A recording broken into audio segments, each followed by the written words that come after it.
नमस्कार, मैं हूं पंडित विकास शुक्ला और उपस्थित हुआ हूं लोकस्वामी मोदो पर आप लोगों को वर्ष 2026 का भविष्यफल बताने के निमित्त।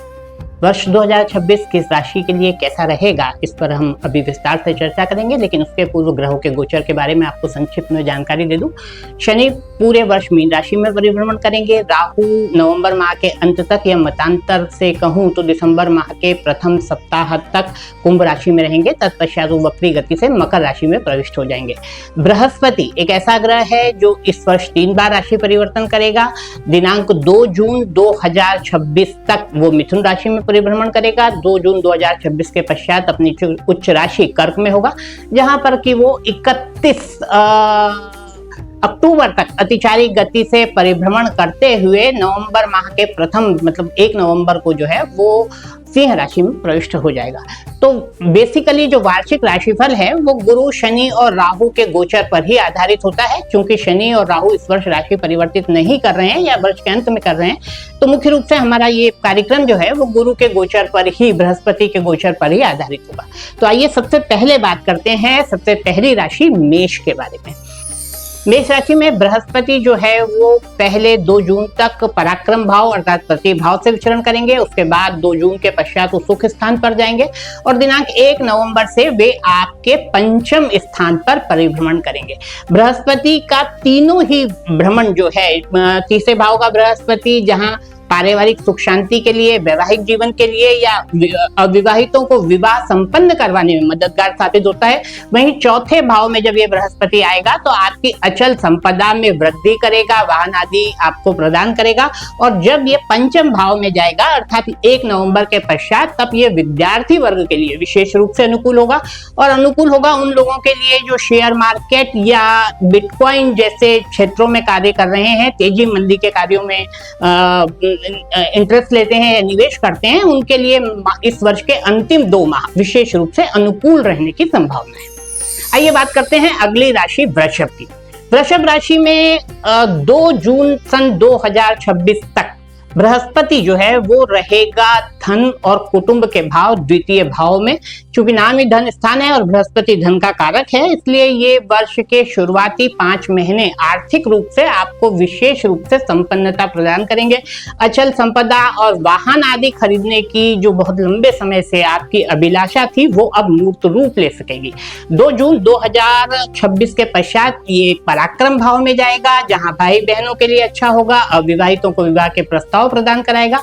और वर्ष के अंतिम 2 माह ये रहेगा आपके चतुर्थ भाव में, जो एक बार फिर से भौतिक सुविधाओं का स्थान है, मकान का स्थान है, प्रॉपर्टी का स्थान है, वाहन सुख का स्थान है और आपकी माता का स्थान है। तो मैं समझता हूं कि कुछ राशियां जिनमें ये वर्ष बहुत अधिक अनुकूल होने वाला है जिनके लिए, उनमें से वृषभ राशि एक है।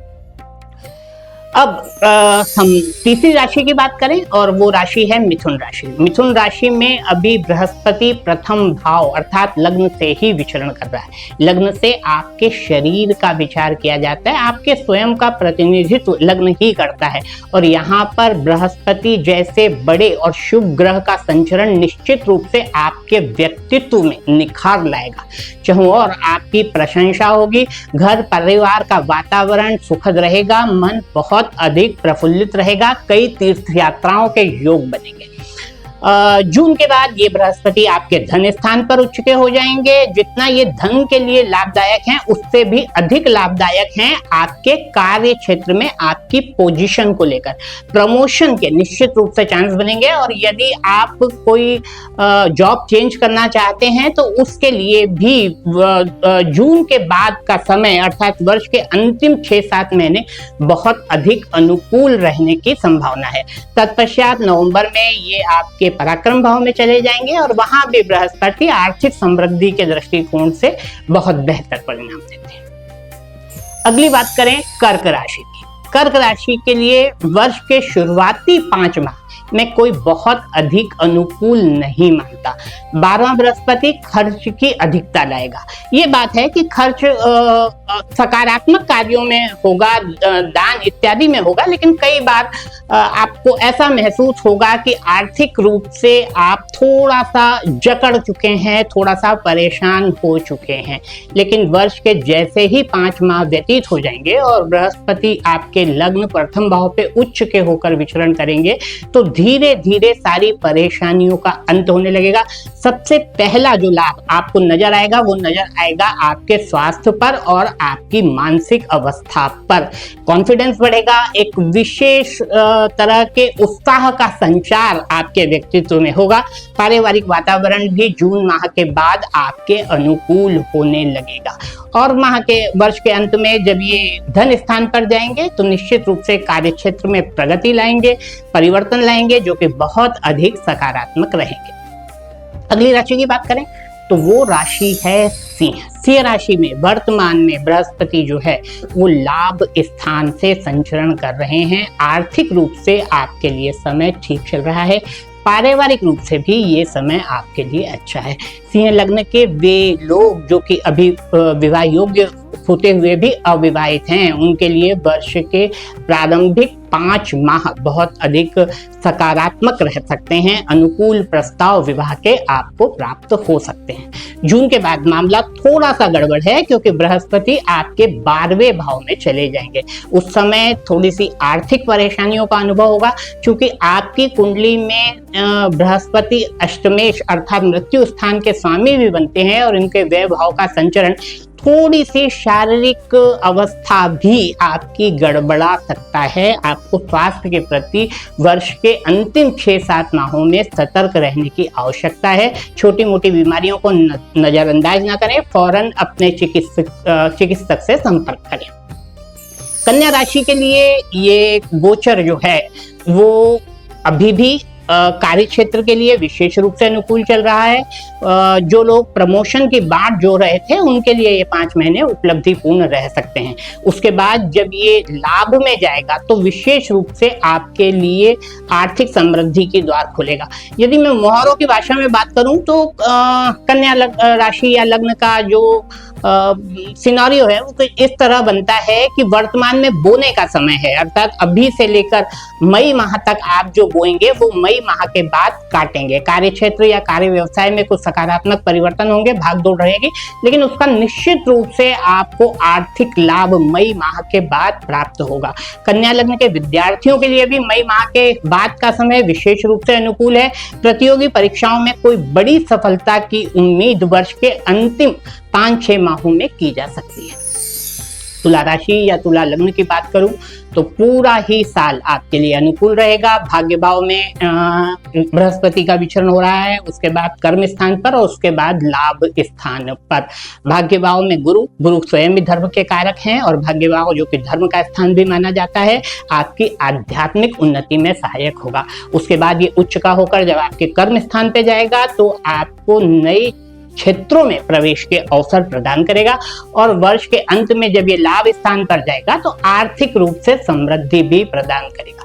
कुछ राशियां जो इस वर्ष विशेष रूप से बेहतर रहने वाली हैं, जिनको सबसे अधिक मैं कहूं ये वर्ष इनके लिए लाभदायक है, उनमें भी तुला राशि एक है, तो आप सौभाग्यशाली हैं।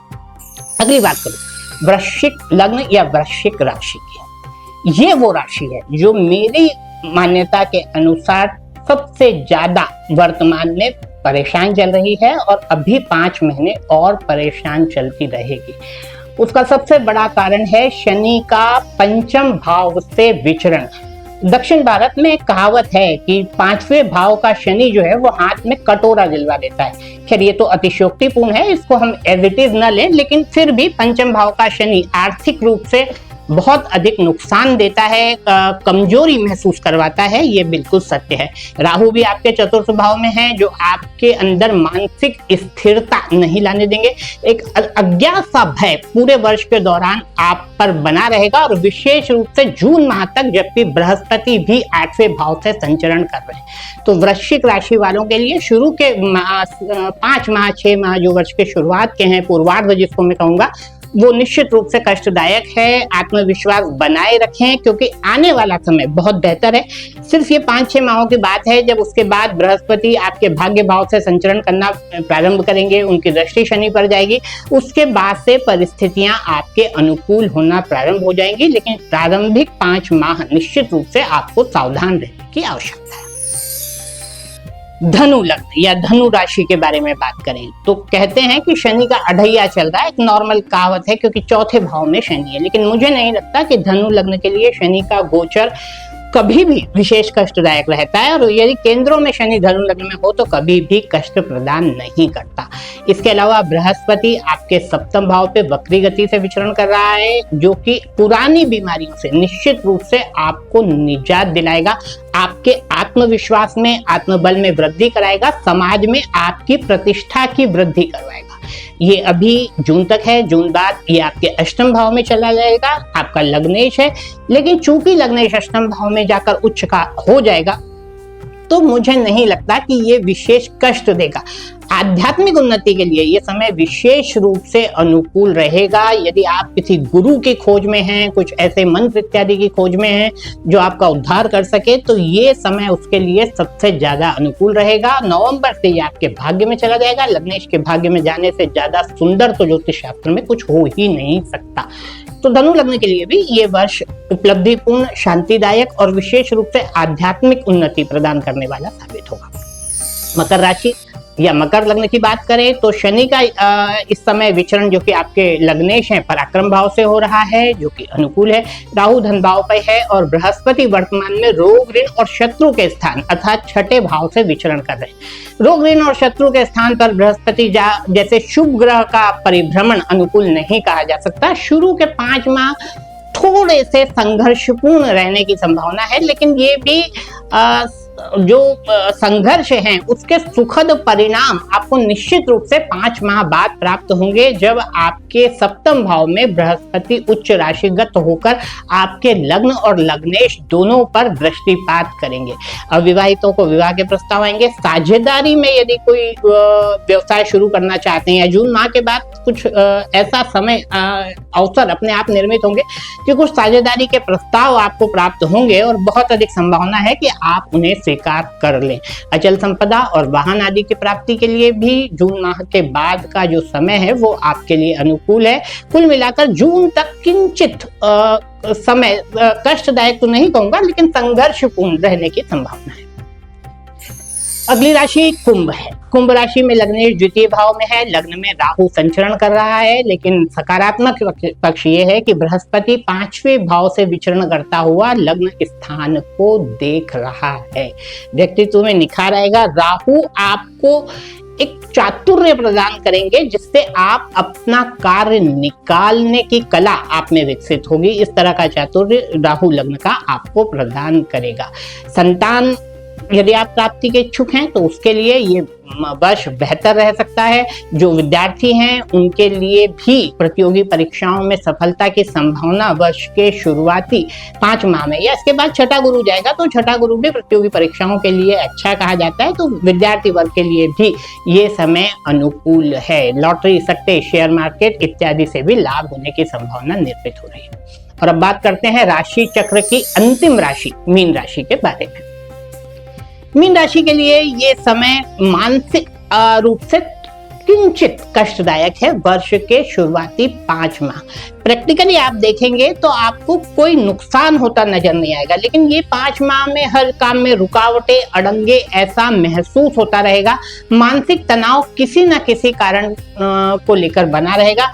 थोड़ा सा स्वास्थ्य का भी ध्यान रखने की आवश्यकता है और विशेष रूप से आप अपने साथ ही साथ अपने जीवन साथी के स्वास्थ्य का ध्यान रखें, क्योंकि वहां पर कुछ परेशानियां निर्मित होते ग्रह नक्षत्र इंगित कर रहे हैं। इसका परिभ्रमण गुरु बृहस्पति का जो पंचम भाव से होगा वो निश्चित रूप से संतान के लिए अच्छा होगा, शेयर मार्केट इत्यादि के लिए अच्छा होगा। पंचम भाव से बृहस्पति का भ्रमण वैवाहिक सुख प्रदान करा सकता है। विपरीत लिंगी व्यक्तियों के साथ आपके आकर्षण को बढ़ा सकता है। मीन राशि के लिए भी ये वर्ष मैं कोई विशेष कष्टदायक नहीं देख रहा हूँ, और मेरा अनुमान है कि वर्ष के अंतिम 6 माह निश्चित रूप से आपके लिए भी उपलब्धिपूर्ण रहेंगे। धन्यवाद।